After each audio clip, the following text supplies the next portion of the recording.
Day 27। अबे perfect harmony होता क्या है, अब इसको समझें। क्या सभी लोग तैयार हैं इसके लिए? Write down yes in the chat box. ये परफेक्ट हार्मनी होता क्या है?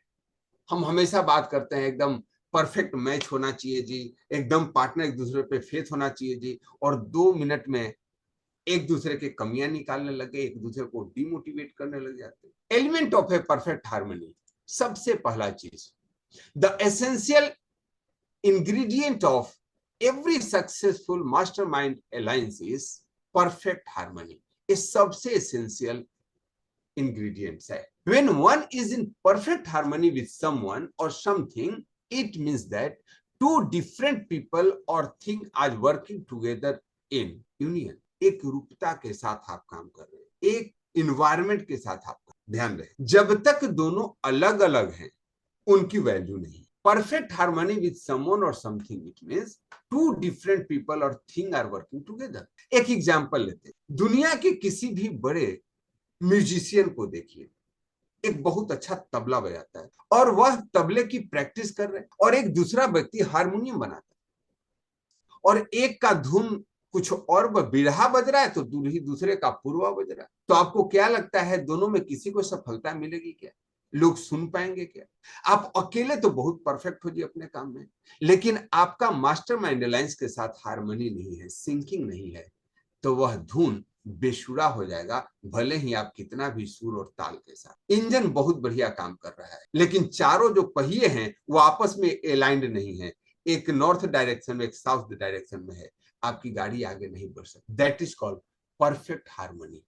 Yes gentleman, for example you can take the example of musicians. They play together in a band, they know each other's style and play together as one body. आप जब perfect musician को बजाते हुए देखेंगे तो उनकी नजर किस पे होती है, कभी ध्यान दिया आपने? ऑडियंस पे या कैमरा पे? दो लोग म्यूजिक बजा रहे हैं, उनकी नजर कहां होती है? आप तीसरा चॉइस भी दे सकते हैं, ऑडियंस, ऑडियंस, कैमरा। अभिमन्यु जी बोलते नहीं, वो तो आंखें बंद करके बजा रहे होते। तो मैं आप लोगों को एक होमवर्क देता हूं, कल जब सुबह सुबह आप भजन सुनते हैं ना, उसको ध्यान से देखिएगा, और स्पेशली हमारे अग्रवाल जी के भजन। जिस समय अग्रवाल जी हूं करके सर झुकाते हैं, ढोलक वाला कस के ताल बजाता है। आप लोगों ने देखा है क्या?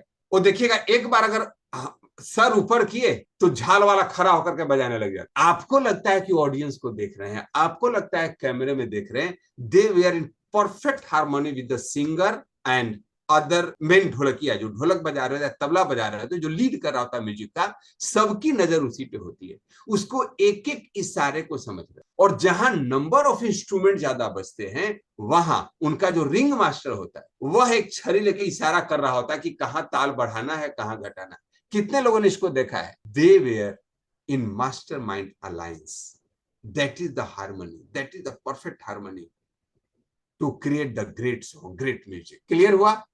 कितने लोग समझ पाए? They never see in the eye of audience, वो आपको लगता है ऑडियंस को देख रहे हैं, वो अपने रिंग मास्टर को देख रहे होते, वो एक दूसरे को देख रहे होंगे, तभी वो सिंकिंग में बजाते हैं।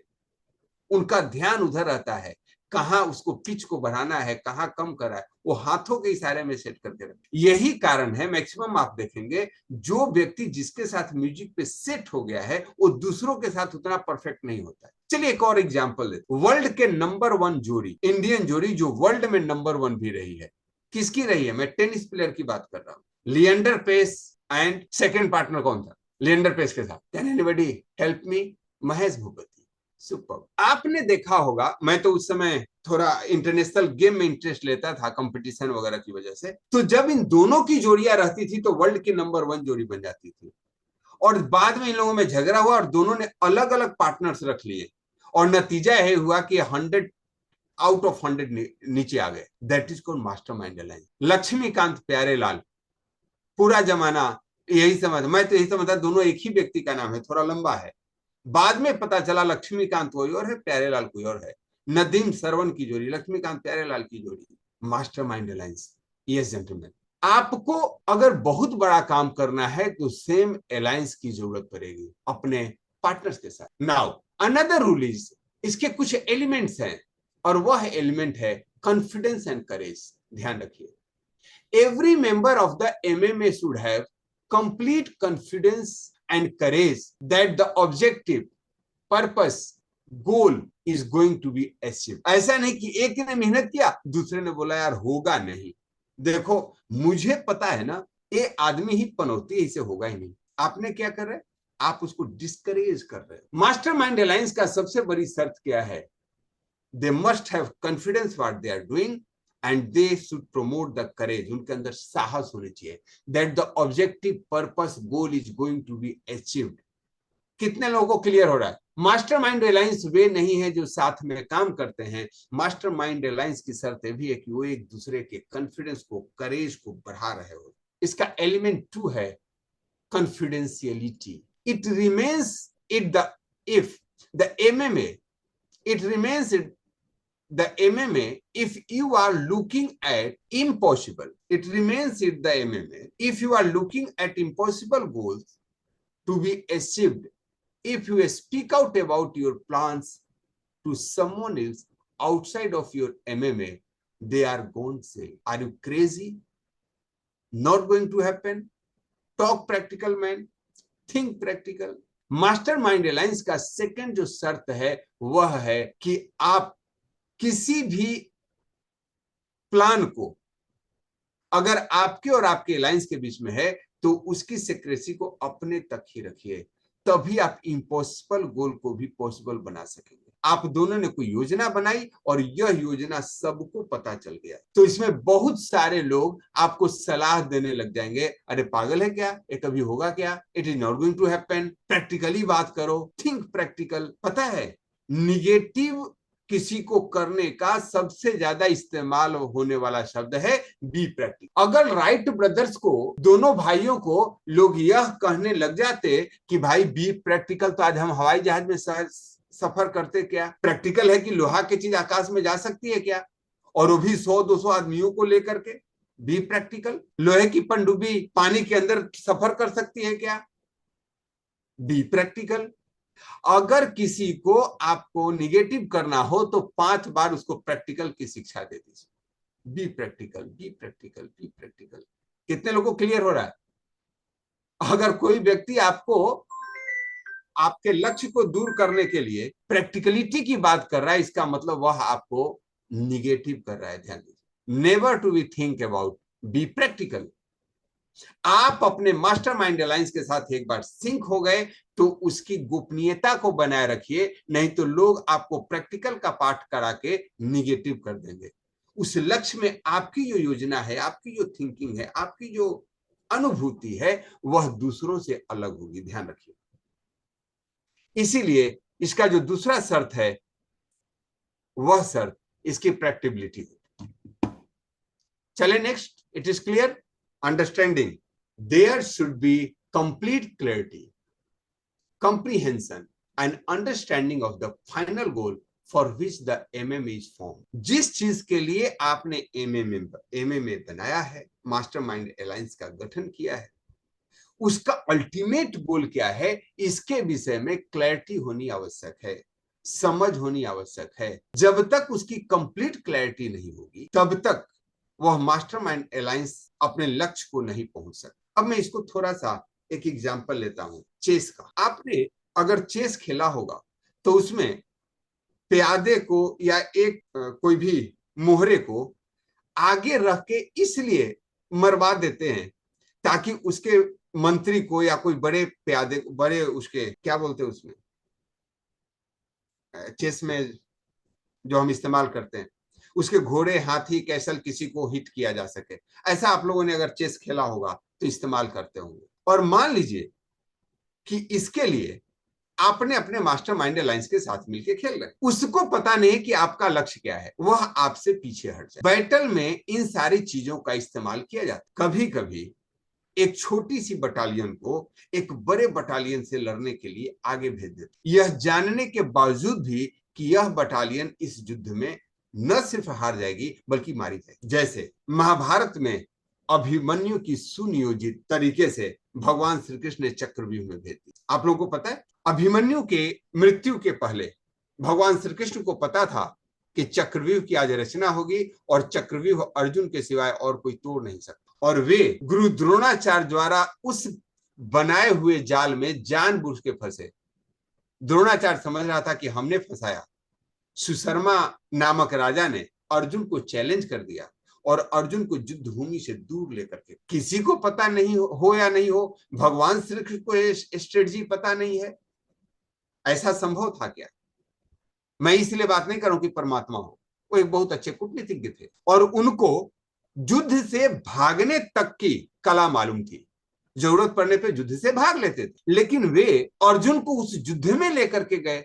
इसका मुख्य कारण क्या था? इसका मुख्य कारण यह था कि उनको इन रिजल्ट मालूम था, हमें इस युद्ध को जिताना है, न कि आज के युद्ध को जिताना। और उसके लिए एक शर्त आवश्यक थी कि इस धर्म के युद्ध को अधर्म द्वारा ही जीता जा सकता। मैं थोड़ी उल्टी बातें, इस धर्म के युद्ध को अधर्म द्वारा ही जीता जा सकता है, क्योंकि दुश्मन के पक्ष में बहुत सारे महारथी ऐसे थे जिनको धर्म के सिद्धांतों से लड़ते हुए उनको नहीं मारा जा सकता था और वे गलती से अधर्म के पक्ष में थे। पितामह भीष्म मारा ही नहीं जा सकता। और द्रोणाचार्य, जब तक उनको छल से नहीं धनुष बाण का त्याग कराया जाता, वे अर्जुन के गुरु थे, परशुराम जी के शिष्य थे और अपने पुत्र मोह में इतने विकल थे कि धृतराष्ट्र भी ज्यादा अंधे हो चुके थे। मेरा बेटा कह रहा है कि मैं दुष्ट के साथ दूंगा तो बाप भी दुष्ट के साथ देने लगा, और ऐसे ही लोग करते हैं। अब इन सारे अंधों को मारने के लिए आवश्यक था कि गलती उधर से प्रारंभ की जाए। अभिमन्यु के चक्रव्यूह में जाने के बाद 7 योद्धाओं ने उसको मिल करके हत्या की, और यही एक पॉइंट भगवान श्री कृष्ण को चाहिए था अर्जुन से भी वही कार्य कराने के लिए, ताकि यह बिना रुके अपने दुश्मनों को मार सके, बिना सोचे हुए कि कर्ण के पास धनुष बाण नहीं है, बिना सोचे हुए भीम दुर्योधन का गदा से जांघ तोड़ सके, क्योंकि कमर के नीचे गदा युद्ध में प्रहार करना वर्जित था। सबको एक ही एग्जाम्पल देते थे, देखो इसने तुम्हारे अभिमन्यु को छल से मारा।